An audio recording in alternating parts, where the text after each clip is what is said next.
So I went into Flint without knowing much about it, just a few screenshots, a cool sounding name, and something about fighting a tyrant in a post-apocalyptic world. Several hours later, I'm now dodging tank-sized mechs and upgrading my spear into a sniper weapon.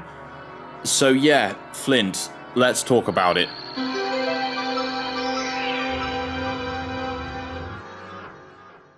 Flint is a brand new indie action-adventure game that just launched on Steam last month, developed and published by Right Bureau. So Flint drops you into a world where everything has pretty much already gone wrong. You are the Stoneborn, someone or something awakened in the aftermath of a collapse caused by a dictator named Ubel. There's probably a better pronunciation for that, but Ubel is what we're going with. And if you hadn't guessed it, that's your goal: stop Ubel and try to figure out what exactly you are. But the game doesn't spoon feed you any of that. You have to uncover the story bit by bit through exploration and cryptic terminals, and some interactions with strange characters. And although this is post-apocalyptic, the world still feels alive even though it has decayed. There are places like the Asylum and industrial ruins, and they tell a story without really saying all that much. Now before we dive into the gameplay of Flint, let's just hear from our sponsor. The sponsor is Flint. Well, no, it's the Right Bureau, and I just want to say a massive thanks for that, and for a copy of the game to review. Flint is out on Steam now, and at its price it's a total steal. It's just over £4, or about $5 or $6. Anyway, back to the review. So let's talk about the gameplay mechanics and the combat. So the combat in Flint is where the game really shines. Yeah, it's top down, but it's not a button masher. It's all about positioning, timing, and strategic switching. And what do I mean by this? Well, let me introduce something called the Hot Cycle, which lets you switch between 3 different tools on the fly. These could be 3 different melee weapons, a melee weapon, a gun, and a potion. It could really be anything. You can mix and match and test to see which playstyle suits you the best. So the Hot Cycle in practice makes fights feel fluid and reactive. You're dodging, parrying, striking, and if you don't adapt quickly, well, it'll be game over, which is a screen that I saw a lot, because I'm not very good.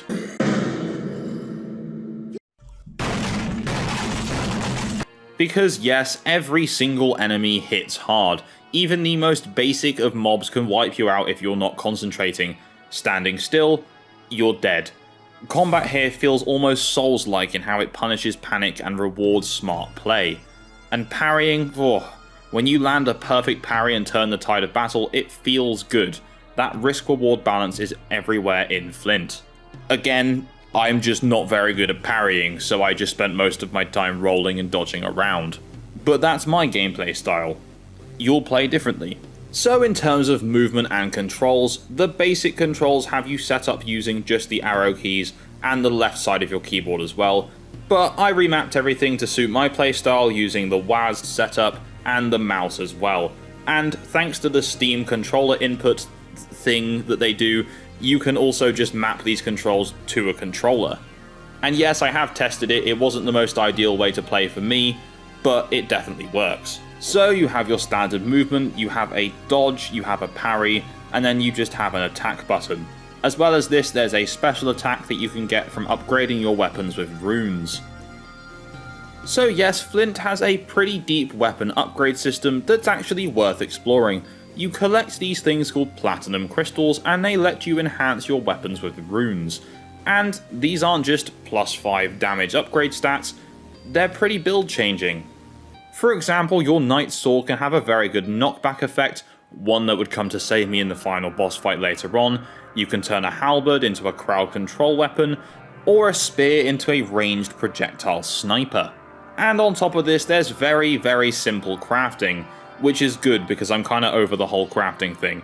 You can loot parts from enemies, and then you can visit NPCs in the hub city, build armor sets, get potions. It's fairly simplistic but works very well. You can use different armor sets depending on what build you want to play with, so if you want to move faster or be a walking tank, that's entirely up to you. It's flexible, rewarding, and most importantly, it feels like the choices you make matter in the game. Now, if you've made it this far into the video, then please simply comment Flint down below. Now, I'll be the first to admit that I'm really not that great at these style of top-down action games. In fact, I'm pretty poor at them. But that didn't stop me from having a good time, so let's jump into the enemies. Because oh boy, Flint does not pull any punches with its enemies. You've got everything from twisted humanoid mutants to mechanical tanks, gunslingers to elemental monstrosities. And speaking of enemies, we have to really discuss the bosses, because wow, each dungeon you crawl through ends with one, and they're all pretty memorable. You'll fight Raphael the Crestfallen, a twitchy, unpredictable sword fighter with some serious emotional baggage. Yeah, let's build across the land. Submit your soul to hate. Welcome to the dark age. Reject the master. Turn like disaster. Inflict the monsters. Walk into soldiers. We just keep. Then you have Halifax, who's a huge grappler who will literally body slam you into the ground if you're not careful.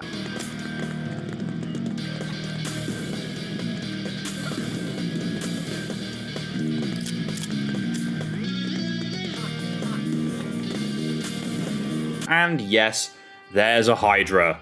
3 heads, 3 elements, total chaos, but still fun.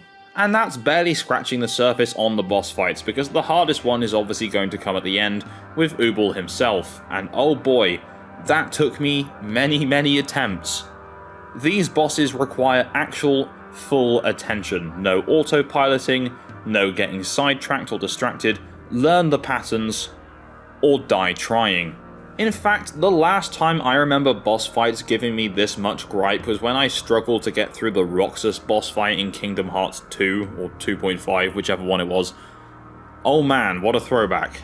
Now, whilst the main focus is on that combat, between all that, Flint gives you a breather with puzzles and dungeon exploration. Think locked doors, hidden switches, terminal hacking, and good old box moving puzzles, because you basically have to become Solid Snake at some points crawling around under a box. It's not overly complex, in fact some of them are pretty simplistic, but it does break up the action nicely, and some areas really do make you think. You'll spend time solving and not just smashing through enemies. That kind of pacing kept the game fresh for me.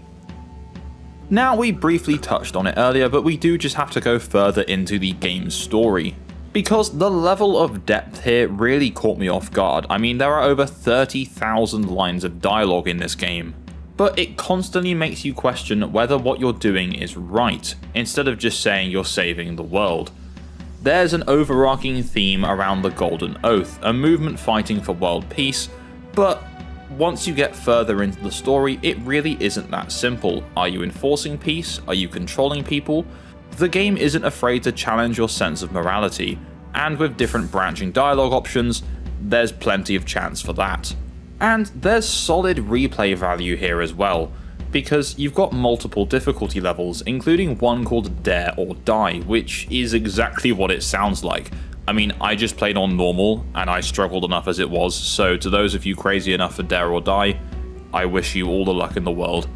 Plus, there are shards, which are gameplay modifiers that shake things up in big ways, and then you've got time trials and leaderboard support, and you've got a game that rewards mastery, not just completion. It's not just a one and done kind of title. Now, despite its very simplistic graphic style, Flint isn't just another standard indie action game. It's smart, kinda stylish, and brutally satisfying. The combat is tense, there's quite deep customization, with an intriguing world and really unforgettable boss fights. It requires skill and attention, and in return it gives you that rare feeling of real progression. If you're into games like Hades, but you want something with its own unique flavour, and it's also cheaper, this is 100% worth your time.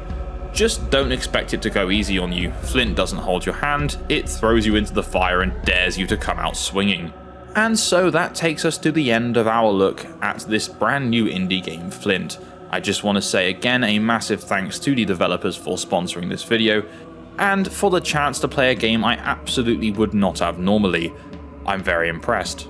Whilst this game may not be for everyone, and I thought it wasn't for me, for an absolute steal of about £4 or $5-ish, then it's definitely worth checking out, and if you want to get it, click on the link in my description below.